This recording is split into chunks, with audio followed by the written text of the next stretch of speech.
tunatoka katika jina la Yesu aliye hai.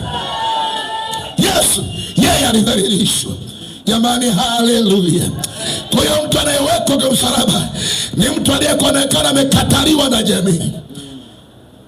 Jamii imemkataa, lakini ni mtu aliyelaaniwa. Kwa hiyo Yesu anaonekana ni mtu aliyelaaniwa, aliyebeba msalaba. Lakini pia mtu anayekaa kwa msalaba anaonekana ni mtu asiye na heshima.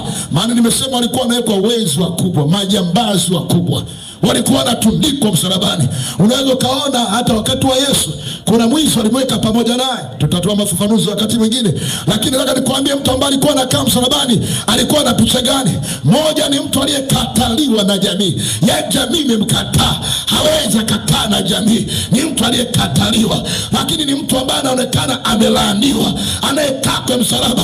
Biblia inasema Isaya anasema ni mtu aliyekataliwa na watu. Yesu alionekana ni mtu aliyekataliwa na watu, ni mtu ambaye ametengwa. Haya yote kwa nini alifanywa Yesu? Ili wanadamu sisi tutoke kwenye aibu, sisi tusidhalilike tena, sisi tusilaaniwe tena, sisi tusikae katika hali ya utumwa tena, sisi tusikae kwenye dhambi tena. Yesu alizalilika kwa ajili yangu na kwa ajili yako. Ipokee heshima ya Yesu tena, upokee utukufu wa Yesu tena. Sema amen kwa Yesu Kristo. Msalaba ulikuwa ni aibu kwa Wayahudi.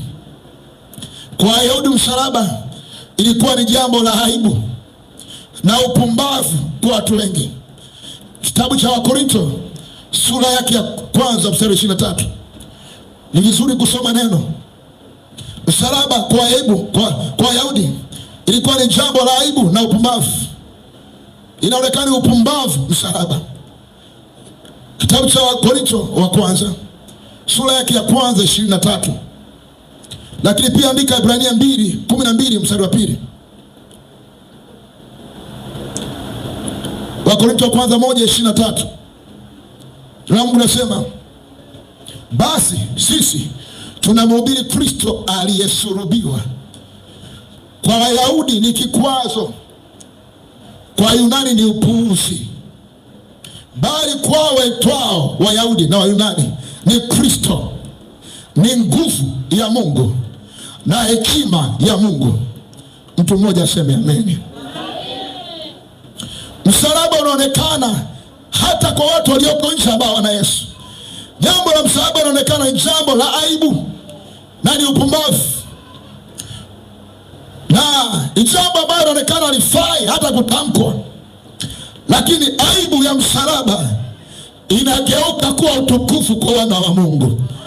Nasema tena, aibu ya msalaba inageuka kuwa utukufu wa Mungu kwa watoto wa Mungu. Aibu ya msalaba inageuka kuwa nguvu ya Mungu. Jamani, haleluya! Jamani, haleluya!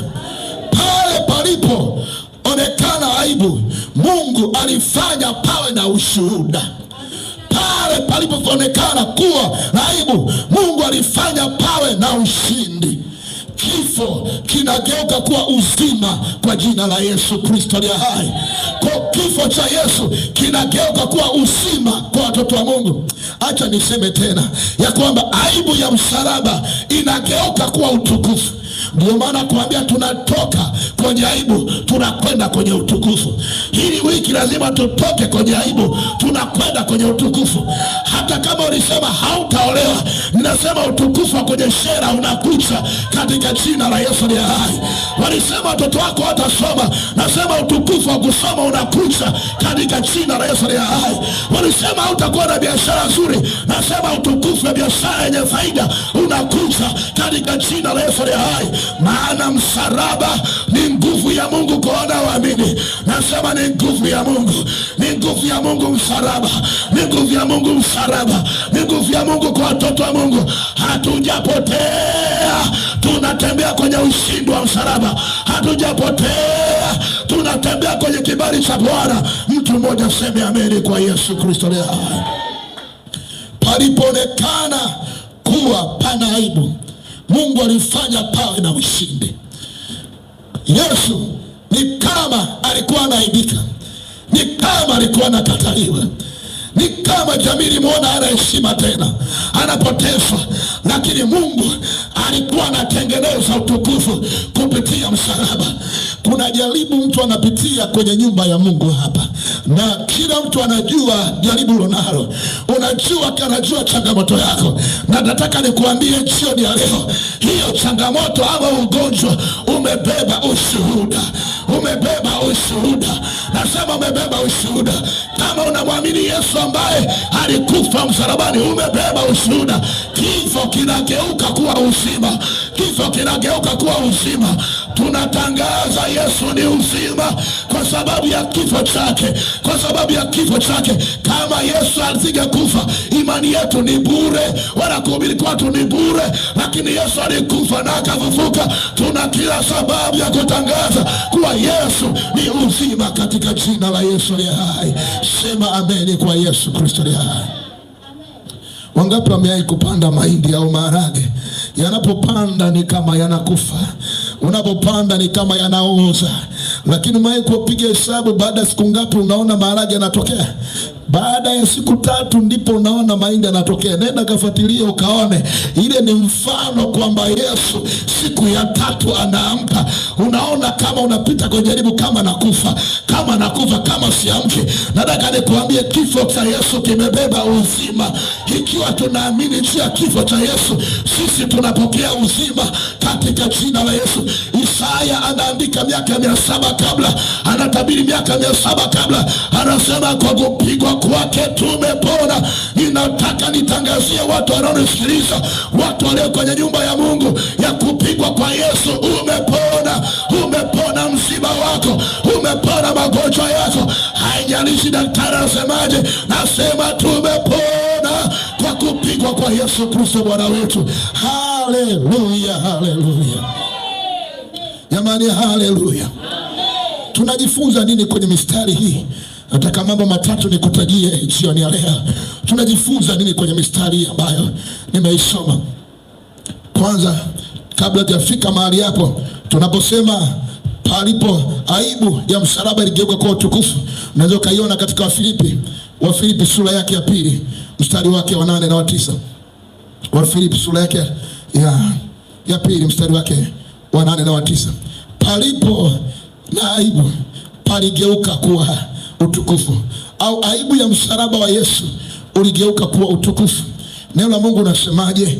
Tuweze kaona Wafilipi 2 mstari wake wa 8 na wa 9. Neno la Mungu nasema, tena alipoonekana ana umbo kama mwanadamu, alijinyenyekeza akawa mtii hata mauti, na mauti ya msalaba.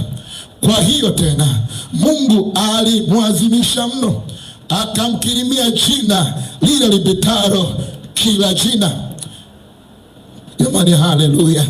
Hebu tuongeze mstari wa 10. Ni nzuri sana kusoma neno la Mungu.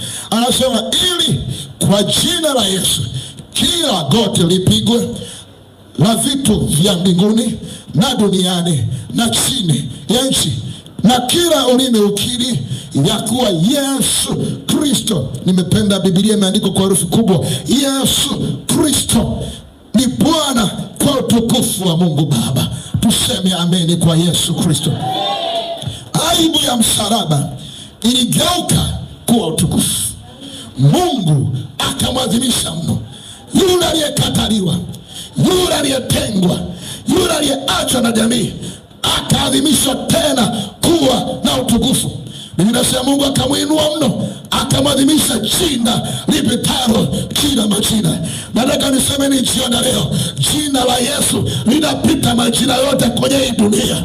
Jina la Yesu linapita majina yote Ulaya. Jina la Yesu linapita majina yote Afrika. Jina la Yesu ni kiboko cha wachawi wote. Jina la Yesu ni kiboko cha mizimu yote.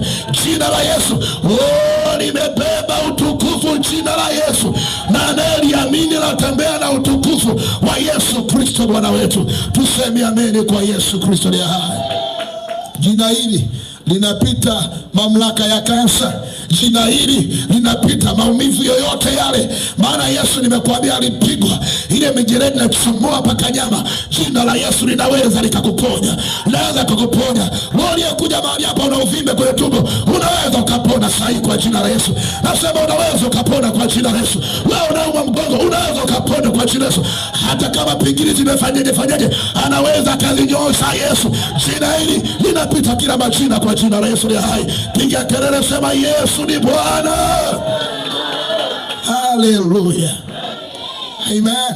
Tunajifunza nini kwenye mistari tumesoma michache? Jambo la kwanza, Yesu alibeba aibu yetu ili sisi tupate heshima. Yesu alibeba aibu yetu ili sisi tupate heshima. Yesu alikataliwa, alifanyiwa kila ziaka, alifedheheshwa. Yesu alibeba aibu yetu ili sisi tupate heshima. Yesu alifanyiwa haya yote ili wewe upate heshima. Wakati najenga nyumba yangu, nakumbuka mtaa kulikuwa na waganga kama 5 wamezunguka hilo eneo.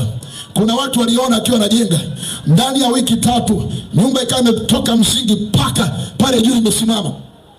Baada ya wiki 3 namaliza tu kupalisha mpaka juu, kuna watu wakasema, dogo, unapajua unapojenga mtaa unauelewa au hauelewi? Angalia nyumba unayojenga, hakuna mtu anayejenga nyumba kubwa kama wewe. Watu wanajenga nyumba za kuinama namna hii. Watu wanajenga nyumba viwili, nyumba 3. Dogo, unapaelewa unapojenga? Nikakaa siku baada ya kujenga, nimefika mpaka pale, naenda kuangalia, nikakuta hapo kwenye nyumba mlangoni tu kwenye mlango panda ngazi, nikakuta zimejaa nazi pale, amejaa mayai yamewekwa pale, kuna unga umejaa pale, kuingia ndani kuna sio alichinja kitu gani, nyama gani, wakaliweka kwenye vyumba napotakiwa kuingia kwa nyumba yangu.